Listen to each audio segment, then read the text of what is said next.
My daughter looked me dead in the eye across my own kitchen table and said, "Mom, it's time for you to let go. This farmhouse isn't yours anymore. Travis and I will take it from here." Her words sliced through me sharper than any blade. The farmhouse, the home I built with Thomas, the place where every memory of our marriage and family lived, and she was telling me to give it up like it was a piece of old furniture. I should have collapsed right there, but instead I smiled. A small, cold smile. Because what Lauren didn't know was that I still had one card left to play. And before I take you back to where the cracks first began, if you're listening to my story right now, please take a moment to like and subscribe.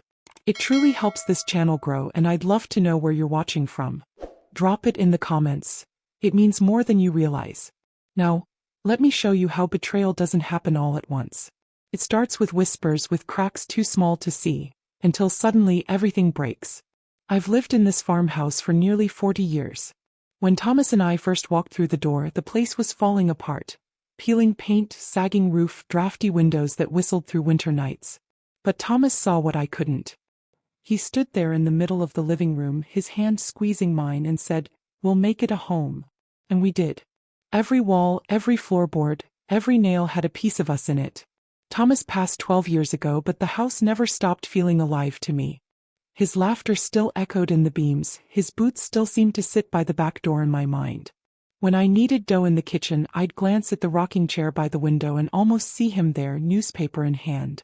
Now it's just me and the farmhouse. Or it was, until Lauren started visiting more often.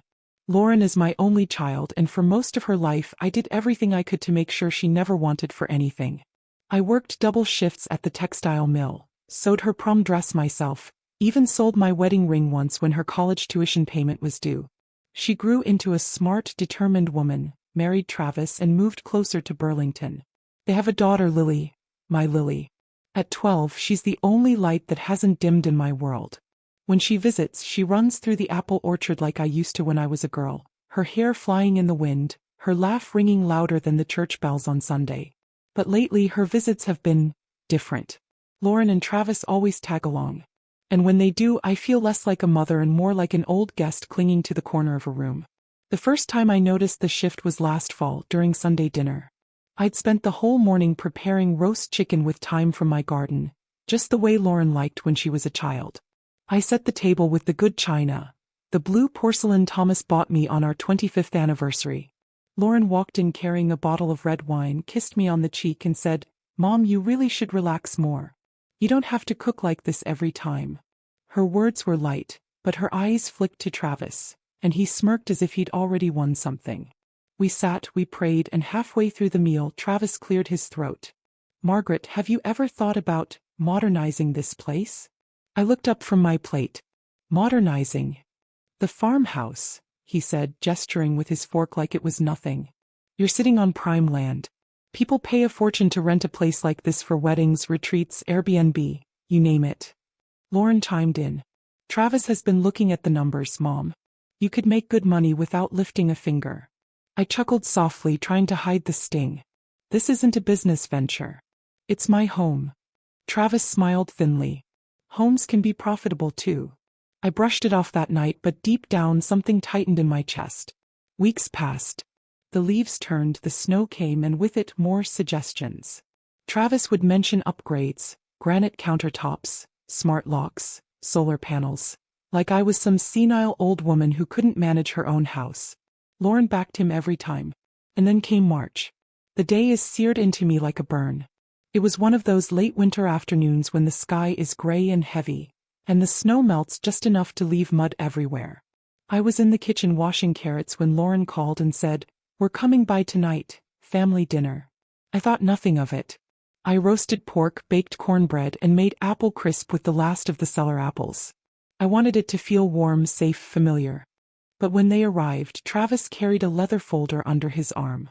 He didn't set it down. We ate, but there was a current in the air, one I couldn't name. Lily picked at her food, quiet, while her parents exchanged loaded glances. Then after dessert, Lauren took my hand across the table. "Mom, we need to talk." Her voice was soft, but my stomach dropped. Travis slid the leather folder in front of me. "It's just paperwork," he said smoothly. "Updating the deed and taxes. To make things simpler." I froze. Simpler. Yes, Lauren said, squeezing my hand. So you don't have to worry about bills or property lines anymore. Travis and I will handle everything. My eyes darted between them. The words felt like smoke curling, suffocating. This is my home, I whispered. Of course it is, Travis said, his smile tightening. But homes need management. Sign this and you won't have to deal with any headaches. I didn't sign that night. I closed the folder and pushed it back across the table. Lauren's smile faltered. Travis's jaw clenched. And Lily? She slipped her small hand into mine under the table, her fingers trembling. That night after they left, I sat alone in the kitchen, staring at the blue porcelain plates stacked neatly by the sink. Thomas's chair creaked in the wind outside, even though no one was sitting there. I whispered into the empty room, "What are they doing to us, Thomas?" The farmhouse groaned like it had no answer. I tried to convince myself it was nothing, just Travis being greedy, Lauren being naive. But the following week proved me wrong. I went into town to buy flour and Mrs. Grant from the post office stopped me. "I hear you're selling the farm, Margaret," she said casually, like she was talking about the weather. My heart dropped. "Selling?" He shrugged. "That's what Travis told folks at the hardware store. Said you're retiring." Retiring. The word cut deeper than I expected. When I came home, I stood in the middle of the farmhouse and looked around. The sunlight spilled across the worn wooden floor, the same floor where Lauren had taken her first steps, where Thomas and I had danced barefoot on our anniversary, where Lily had built forts out of blankets last summer. Selling? Retiring? Oh. This wasn't just wood and nails. This was my blood, my sweat, my entire life. But as the shadows lengthened that evening, I knew in my bones. Something bigger was coming. They weren't done. Not by a long shot. And neither was I. The next Sunday came with a sky as heavy as my heart. Snow had melted into thick mud, the kind that clings to your boots and refuses to let go. I baked bread that morning, more out of habit than appetite, the yeasty smell filling the kitchen with a comfort I could barely feel anymore. I was just pulling the loaves from the oven when I heard the crunch of tires on gravel. Their car. Lauren stepped in first, brushing the cold from her coat. Travis followed, carrying that same leather folder under his arm like it was welded there. And Lily trailed behind, her little backpack bouncing on her shoulders, her eyes darting between us like she already knew a storm was coming. "Mom," Lauren said cheerfully, too cheerfully, "we brought lunch." She held up a bag from a deli in town. I wiped my hands on my apron. "I already cooked." Travis smirked. "All the more reason to eat well. Big day, right, Lauren?" Her smile flickered, and that's when I knew. Today wasn't about sandwiches. We sat around the kitchen table, the farmhouse creaking with the wind. I poured coffee, but my hands trembled so badly the cups rattled. Finally, Travis opened the folder and laid out the papers like a dealer laying cards in a game I never agreed to play. "Margaret," he said, his voice smooth as butter but cold underneath, "this is the best path forward. We had the deed reviewed, updated the language, simplified the taxes. If you'll just sign here and here, everything will be seamless." Lauren reached across and touched my wrist. "Mom, please. It's not what you think. This way you won't have to deal with the stress anymore. Travis and I can take care of everything for you." I pulled my hand back slowly. "Stress? This house is my life. It's not a burden." Travis leaned in, his voice dropping. "Margaret, you're not getting any younger. Things happen. Accidents. Illness. What then? Don't you think it's time to let your daughter handle the responsibility?" The words slammed into me, each one heavier than the last. Old. Weak. Irresponsible. I swallowed hard. This house is mine. Thomas and I built it together. Lauren's smile tightened. "Dad's gone, Mom. You don't have to hold on so tightly. Let us take it from here." For a moment I thought I might faint. The room tilted, the ticking clock growing louder and louder. I looked at Lily. She stared down at her hands, twisting the strap of her backpack, her lips pressed into a thin line. "Why now?" I whispered. Travis spread his hands. "Because opportunity doesn't wait. I've already spoken to investors in Burlington. They're ready to turn this property into something profitable. A venue, an Airbnb, maybe even sell parcels of land for development." My breath caught. "Sell?" Lauren looked away, but she didn't deny it. I stood, my chair scraping the floor. "Get out."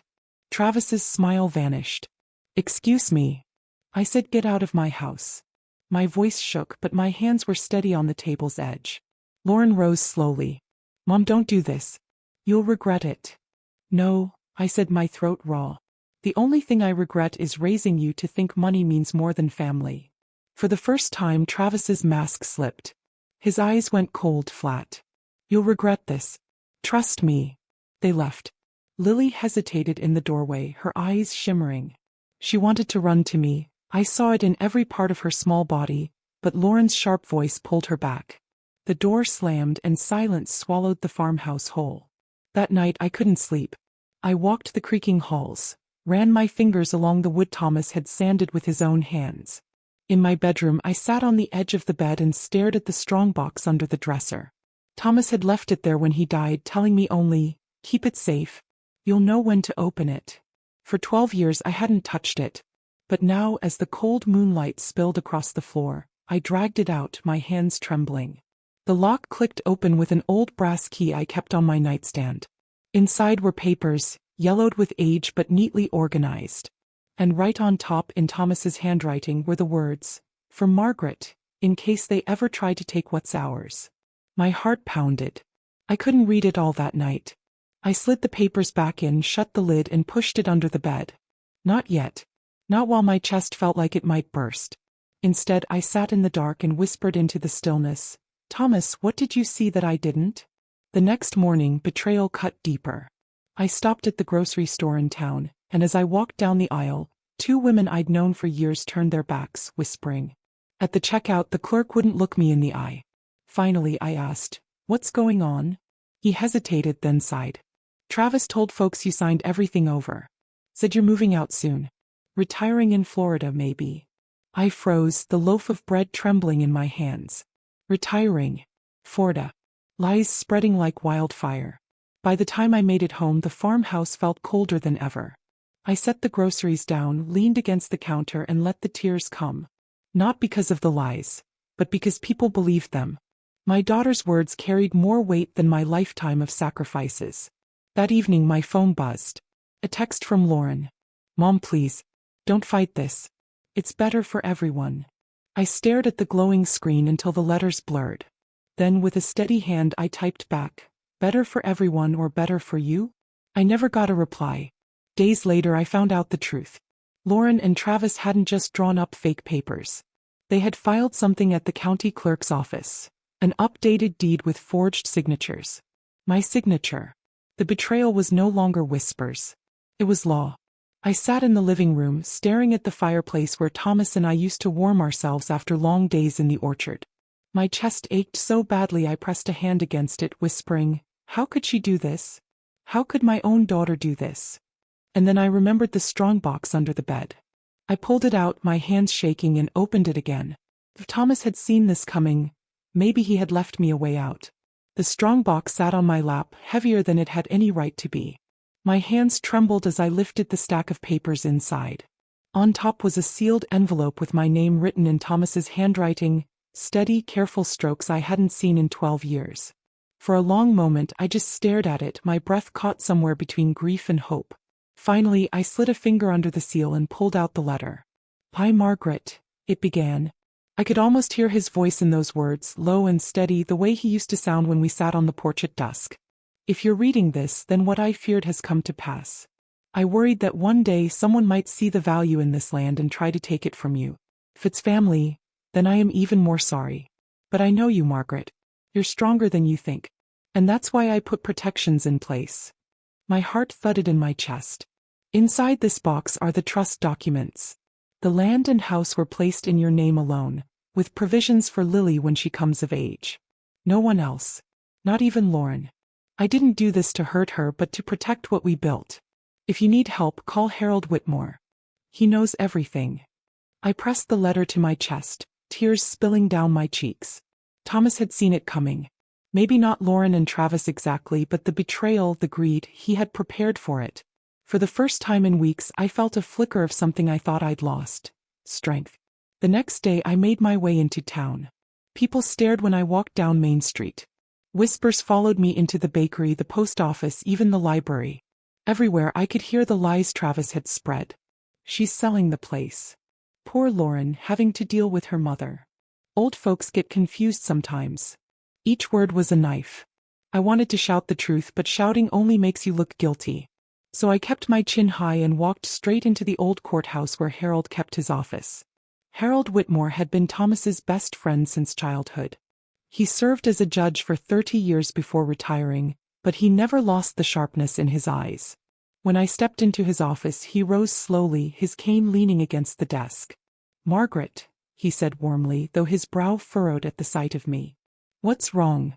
I placed the strongbox on his desk and opened it. "Thomas told me you'd understand." He pulled on his glasses, leafing through the documents carefully. His face grew darker with each page. Finally he set them down. "Well, I'll be damned," he muttered. "Thomas was a smart man. This trust is ironclad. No one can touch the property but you and eventually Lily." Relief washed over me, but only for a moment. "Then how did Travis file new papers at the clerk's office?" Harold's jaw tightened. "Forgery. Pure and simple. They must have copied your signature." "That's a crime, Margaret." I swallowed hard. "A crime by my own daughter." He reached across the desk, his hand warm on mine. "Greed makes people do ugly things, but the law is on your side. You'll need a lawyer, someone willing to fight."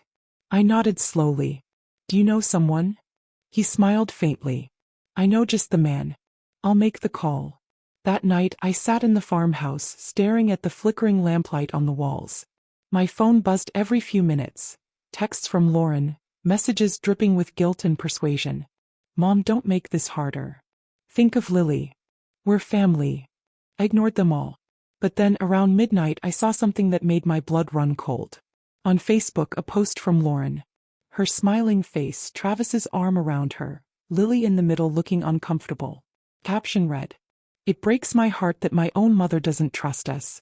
She's clinging to a house she can't take care of, even if it means hurting her granddaughter's future. Please keep us in your prayers." Hundreds of comments followed. People I'd known my whole life calling me selfish, heartless, crazy. One woman wrote, "If she were my mother, I'd put her in a home." Another, "Poor Lauren, having to deal with such bitterness." I pressed my hand to my mouth, fighting back the sobs. It wasn't enough to steal my home. Now they were stealing my reputation, turning the whole town against me. I wanted to throw the phone across the room, but instead I turned it off and sat in the silence, listening to the farmhouse breathe. "They think they've broken me," I whispered into the darkness. "But they don't know who they're dealing with." The next morning Harold called. "I've spoken to a lawyer in Burlington. Sharp man doesn't scare easy. His name's Daniel Carter. I want you to meet him." I hesitated. "Harold, if we do this, it'll tear the family apart." His voice was steady. "Margaret, they already did that. Now it's about protecting yourself." I looked out the window at the orchard, the bare branches reaching for the pale sky. This land, this house, everything Thomas and I built, it was more than wood and soil. It was my life. And I wasn't going to let them take it. That evening, as the sun dipped low and the sky burned orange, I sat with Lily on the porch swing. She leaned against me, her small head warm on my shoulder. "Grandma," she whispered. "Yes, sweetheart." She hesitated, then said, "I heard Mom and Dad fighting. Dad said you were being difficult. Mom said she didn't want to do it, but she had to." My throat tightened. "Had to?" Lily nodded, her eyes wide and sad. "She said if she didn't, we'd lose everything." "But I don't understand, Grandma." "Lose what?" I stroked her hair gently, my heart breaking. "Sometimes grown-ups make mistakes, Lily. Sometimes they forget what really matters." She turned her face up to mine. "But you won't let them take the farmhouse, will you?" I kissed her forehead. "Not as long as I'm breathing." That night, after Lily had gone back inside, I sat alone under the stars.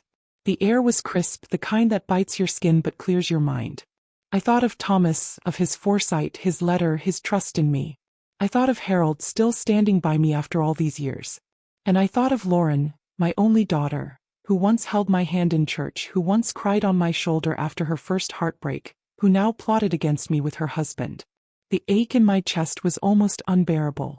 But beneath it, something else stirred. Resolve. They wanted a war. And now I was ready to give them one.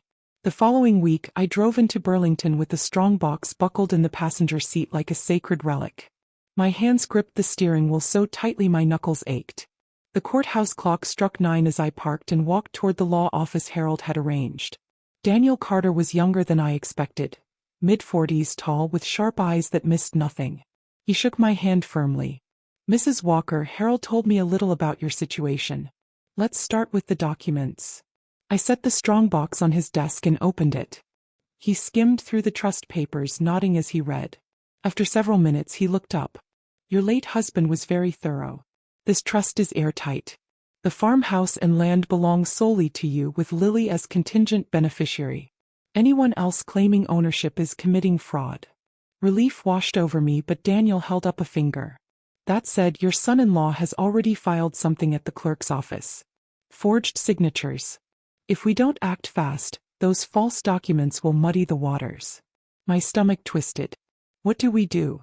He leaned forward, his voice calm but firm. First, we file a petition to reaffirm the trust and challenge the forged deed. Second, we notify law enforcement. Forgery is a felony, Mrs. Walker. Felony. The word echoed in my mind like a church bell. Against my own daughter, I whispered. Daniel's expression softened. Sometimes the people closest to us cause the deepest wounds. But the law doesn't bend for family ties. That night, I lay awake in the farmhouse, listening to the creak of the rafters. Part of me wanted to tear up the documents, throw away the case, and beg Lauren to come home for dinner like nothing ever happened. But then I remembered her words. This farmhouse isn't yours anymore. And I remembered Thomas's letter. If it's family, then I am even more sorry. But I know you, Margaret. You're stronger than you think. Well, there was no going back. The following Saturday I got my answer about just how bold Travis had become. I was sweeping the porch when a neighbor pulled up, his truck tires crunching on gravel. He leaned out the window, a puzzled look on his face. Margaret, you know they're throwing a big party down at your place? I froze. Pie Place? Yeah. Saw the flyers at the coffee shop. Grand opening celebration. Walker Farmhouse events. Food music tours. Tonight. The broom fell from my hands. My pulse pounded in my ears. Without another word I went inside and called Harold. There what? He barked when I told him. A party. A grand opening. Like the farmhouse already belongs to them. I heard him mutter a curse under his breath. Daniel needs to know. Hold tight, Margaret. Tonight may be the very mistake we need them to make. By dusk, cars lined the dirt road like a parade. Music blared from speakers, lights glowed from my windows, and strangers spilled across my lawn holding glasses of wine. Travis stood at the front steps in a tailored suit, greeting people like a king welcoming guests to his castle. Lauren hovered beside him, her smile brittle, her eyes darting nervously as if she knew deep down they were standing on quicksand. And Lily, my sweet Lily, sat on the porch swing looking small and out of place among the noise. I parked down the road and walked up the gravel driveway slowly, every step deliberate. My neighbors stared, whispers rising like smoke. Some looked away in shame. Others looked at me with pity as though I were the ghost of a woman who'd already lost. Travis spotted me and grinned like a predator. Margaret, so glad you could join us. Everyone, this is the former owner of the property. Isn't she lovely? The word former hit me like a slap. Kept my head high. This is still my home. Gasps rippled through the crowd, but Travis only smirked wider. Oh, Margaret. Always so sentimental. But times change. We're building a future here. Everyone enjoy yourselves. He raised a glass and the crowd cheered. But the cheer was cut short by the sound of tires on gravel and the sharp crunch of doors slamming. 2 uniformed officers and a man in a suit, Daniel's associate, walked briskly toward the porch. The music faltered, then stopped altogether. The suited man held up a folder. Travis Hughes? Lauren Hughes. I'm here on behalf of the rightful owner of this property, Mrs. Margaret Walker. You are occupying it without consent. This gathering is unlawful. The crowd went silent. Lauren's face drained of color. Travis laughed, too loud, too forced. Unlawful? Are you kidding? We filed the deed weeks ago. Daniel's associate didn't flinch. Forged deed. Already under investigation. You are hereby ordered to cease use of the property immediately. Any further action will result in criminal charges. Gasps echoed through the guests. Someone pulled out a phone to record. Travis's smile cracked. This is ridiculous. Margaret is confused. She doesn't know what she's talking about. I stepped forward, my voice steady. I know exactly what I'm talking about. This farmhouse belongs to me. It always has. And the law agrees. Lauren finally spoke, her voice shaking. Mom, please don't do this. Not in front of everyone. I looked at her, my heart breaking and hardening at the same time. You did this, Lauren. You chose this. The crowd began to disperse, murmuring. Some avoided my gaze, ashamed of the whispers they'd spread. Others patted my shoulder gently, muttering apologies. Travis stood frozen, his jaw clenched, his fists tight at his sides. This isn't over, he hissed. No, I said quietly. It's just beginning. That night, the farmhouse was silent again. The lights were off, the music gone, the lawn empty. But the echo of betrayal still hung heavy in the air. I sat at the kitchen table staring at the strongbox. They thought they could humiliate me. They thought they could strip me of everything. But tonight proved something important. They weren't untouchable. And for the first time in months, I felt like I wasn't just surviving. I was fighting back. The morning after the so-called grand opening, I woke to silence. No cars on the driveway, no voices on the lawn. Just the sound of wind through the orchard and the steady creak of the farmhouse settling in its bones. But peace was an illusion. By 9 o'clock my phone buzzed nonstop. Neighbors apologizing. Strangers gossiping. And Lauren, 4 missed calls, each one leaving a voicemail that twisted my insides. Mom, why would you embarrass us like that? You don't understand what Travis is trying to do for our family. If this goes to court, it could ruin us. Please just stop. Each word was soaked in blame, never once in remorse. And Travis? He didn't call at all. By afternoon, the town had already chosen sides.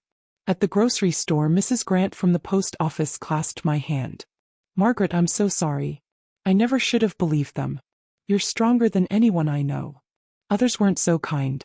At the hardware store, 2 men muttered under their breath, she's tearing her own family apart, loud enough for me to hear. Betrayal cuts 2 ways. First from the knife itself, then from the whispers afterward.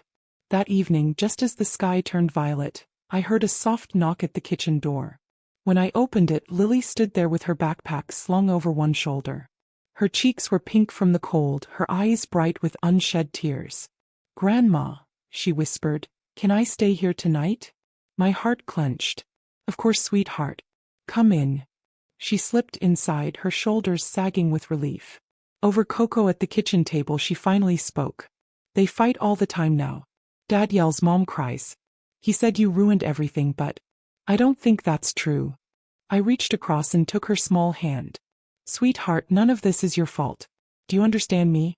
Not one bit. Her lip trembled. Grandma, I saw something. In Dad's office. He was on the phone saying he'd sell the farm no matter what. And there were papers with your name on them. But they didn't look right. My chest tightened. You mean, my signature?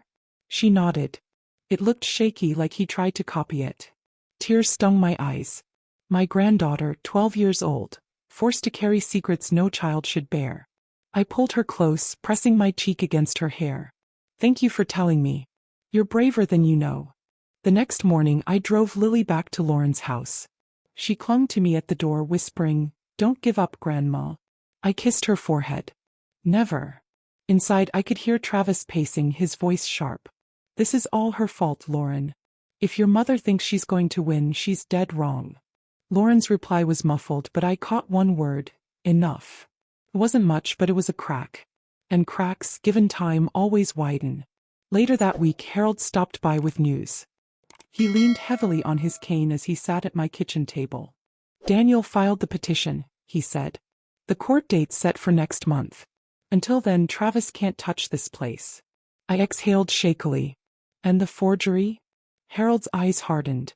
The sheriff is investigating. If they find proof, Travis could be facing charges. I nodded slowly, the weight of it sinking in. Lauren will never forgive me. Harold sighed. Maybe not. But forgiveness isn't the same as justice. You have to protect yourself, Margaret. And Lily, too. Days blurred together, each one a tug-of-war between grief and determination. Some nights, I sat by the window staring at the orchard under the moonlight, wondering if Lauren would ever understand. Other nights, I let anger carry me, whispering into the dark, "You don't destroy a woman who's already survived worse." But nothing prepared me for what came next. One evening, as I folded laundry in the living room, the phone rang. The number was unfamiliar, but something told me to answer. "Mrs. Walker?" a voice asked. "Yes. This is Officer Miller with the Sheriff's Department. We've taken statements regarding the forged deed. But there's something else you should know." My stomach dropped. "What?" "We traced conversations between your son-in-law and a developer in Burlington.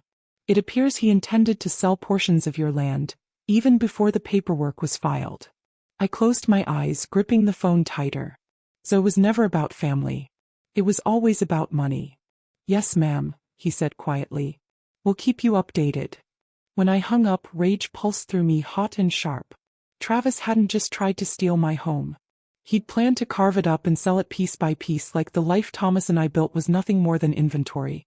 The very next day, Lauren showed up unannounced. She stood on the porch, her hair messy, her face pale. "Mom," she said softly, "we need to talk." I let her in, though my chest tightened with every step she took into my kitchen. She sat down at the table and folded her hands, trembling. "Travis is furious. He says you've poisoned the town against us. But, Mom, I don't know anymore. Maybe we went too far." Her words cracked something in me, a mix of relief and sorrow. "Lauren, you didn't just go too far. You betrayed me. You let him put money above blood." Tears welled in her eyes. "I thought we were building a future. I didn't know he'd forge your name. I didn't know about the developer." I stared at her, my heart aching. "But you knew enough. You knew when he told me to sign those papers. You knew when you smiled while the town whispered behind my back." She flinched, wiping her cheeks. "I don't know how to fix this." I leaned forward, my voice steady but sharp. "Then start by telling the truth." But truth never comes easy. 2 nights later, Lauren's car wasn't in her driveway. A neighbor mentioned seeing her leave with a suitcase. And Travis? He stormed into town alone, red-faced and shouting about conspiracies, about how everyone was against him. The cracks in their marriage had split wide open. And though part of me grieved for my daughter's pain, another part whispered what Thomas once told me: sometimes the hardest lessons are the ones we give ourselves. That same week, something unexpected happened. At the diner on Main Street, a woman I barely knew approached me. "Margaret," she said quietly, "I saw the papers online. The ones with your signature. It doesn't match. People are starting to realize Travis lied." Word spread fast. By Sunday service, whispers had turned into apologies. People who once turned their backs now offered hugs, pies, casseroles. Small tokens of shame and reconciliation. But as kind as they were, the damage was done. My reputation could heal. My daughter's betrayal would not. One evening, as I closed the shutters against the cold, Lily slipped back into the kitchen. Her eyes searched mine. "Grandma," she asked. "Yes, sweetheart." She took a deep breath. "If Mom and Dad split up, can I stay here with you?" Tears stung my eyes. I pulled her into my arms, holding her tight. "Always, Lily. This will always be your home." That night, as I sat alone by the fire, I realized something. The farmhouse wasn't just wood and stone. It wasn't just Thomas's dream or my sacrifice. It was a line in the sand, a boundary I'd never let anyone cross again. They wanted to strip me of my dignity, my name, my home. But instead they'd handed me something stronger. Resolve. And as the flames flickered in the hearth, I whispered into the quiet room. "This war isn't over. Not yet." The courthouse smelled of old wood and dust, the kind of smell that clings to places where too many secrets have been buried. I sat at the long oak table with Daniel on one side and Harold behind me for support. Across the room, Travis paced like a caged wolf, his suit wrinkled, his tie pulled loose. Lauren sat beside him, her face pale and drawn, her eyes fixed on the table. She didn't look at me once. The judge entered and the room fell silent. Daniel rose. "Your Honor, the trust documents left by Thomas Walker clearly state that the farmhouse and its surrounding land belong solely to Mrs. Margaret Walker, with succession to Lily Hughes. The forged deed filed by Mr. Travis Hughes is fraudulent, and we ask that it be struck from the record." The judge flipped through the papers, his brow furrowing. "And the evidence of forgery?" Daniel nodded. Handwriting analysis confirms the signature is not Mrs. Walker's. Furthermore, we have testimony from witnesses, including her granddaughter, that Mr. Hughes discussed selling the property to outside developers prior to the filing. Gasps rippled through the small gallery. Travis shot to his feet. This is a setup. She's an old woman who doesn't know what she's signing. The judge slammed his gavel. Sit down, Mr. Hughes. Lauren's shoulders hunched lower as if she could make herself invisible. After hours of testimony and arguments, the judge finally delivered his verdict. The court finds that the trust executed by Thomas Walker is valid and controlling. The farmhouse and land remain the sole property of Mrs. Margaret Walker. The deed filed by Mr. Hughes is fraudulent and hereby void. This matter will also be referred to the state's attorney for review of possible criminal charges. The gavel struck, sharp as lightning. My breath caught. Relief surged through me, mixed with sorrow so deep it hollowed me out. Across the room, Travis cursed under his breath. Lauren finally looked up at me, tears shimmering in her eyes. Not of joy, not of victory, but of shame. The farmhouse was mine. But my daughter? I wasn't sure anymore. In the weeks that followed, the fallout was swift. Travis faced criminal charges. He managed to avoid jail with a plea deal, but he walked away with probation, fines, and a reputation in tatters. The town that once praised his ambition now crossed the street to avoid him. Lauren filed for separation, her voice trembling when she called to tell me. I don't know who I am without him, Mom. But I know I can't be who I was with him. I wanted to comfort her, to pull her back into my arms like the little girl she used to be. But all I could manage was a quiet, "You'll figure it out, Lauren." Because the truth was, I didn't know if we could ever mend what had been broken. And Lily? She spent more nights at the farmhouse than she did at her parents' place. She ran through the orchard, helped me knead dough in the kitchen, curled up beside me on the porch swing under the stars. One night, as she sipped cocoa, she whispered, "Grandma, I'm glad this is still our home." I kissed the top of her head, tears stinging my eyes. So am I, sweetheart. So am I. The town's whispers shifted too. Where once they called me selfish, now they called me resilient. Women I'd known for decades came by with casseroles, pies, and soft apologies. Men shook my hand at the market, nodding with respect. But respect from neighbors couldn't fill the hollow place in my heart where my daughter used to be. 6 months later, the farmhouse felt both emptier and fuller. Empty of betrayal, full of peace. I'd wake early to the sound of birdsong, brew coffee, and sit by the window watching the orchard bloom again. The land was mine, yes, but more than that, it was safe. Some evenings Lauren would call. Sometimes we talked for a few minutes. Sometimes we didn't talk at all, the silence heavy with all the words left unsaid. One evening she finally whispered, "I'm sorry, Mom. I thought I was protecting my family. I didn't realize I was destroying you." I closed my eyes, gripping the phone tight. "I'll always love you, Lauren. But love doesn't mean forgetting." He cried quietly and I cried too. Because forgiveness and forgetting are not the same, and trust once broken doesn't grow back overnight. On the anniversary of Thomas's passing, I walked out to the orchard with Lily. We carried a small lantern and set it under his favorite tree. "Grandpa was smart," Lily said softly. "He knew how to protect us." I nodded, my throat tight. He did. And he trusted me to finish what he started. We stood there in the fading light, the lantern glowing warm against the night. And in that moment I felt him, not in the creaking floors or the empty chair, but in the strength that had carried me through. This is what betrayal taught me. Family can break you. The ones you love most can cut the deepest wounds. But survival isn't about pretending it never happened. It's about standing when they expect you to fall.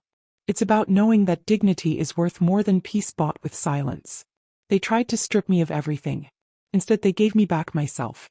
Now, when I walk through the farmhouse, I no longer hear Thomas's laughter in the beams or see his boots by the door. I feel something different. Something alive. Me. I survived betrayal. I survived lies. And I survived the hollow ache of losing the daughter I thought I knew. The farmhouse is mine again. Not because a judge said so, not because the law protected me, but because I never stopped fighting for it. One morning, as the sun poured golden light across the orchard, I whispered to the breeze, "I survived."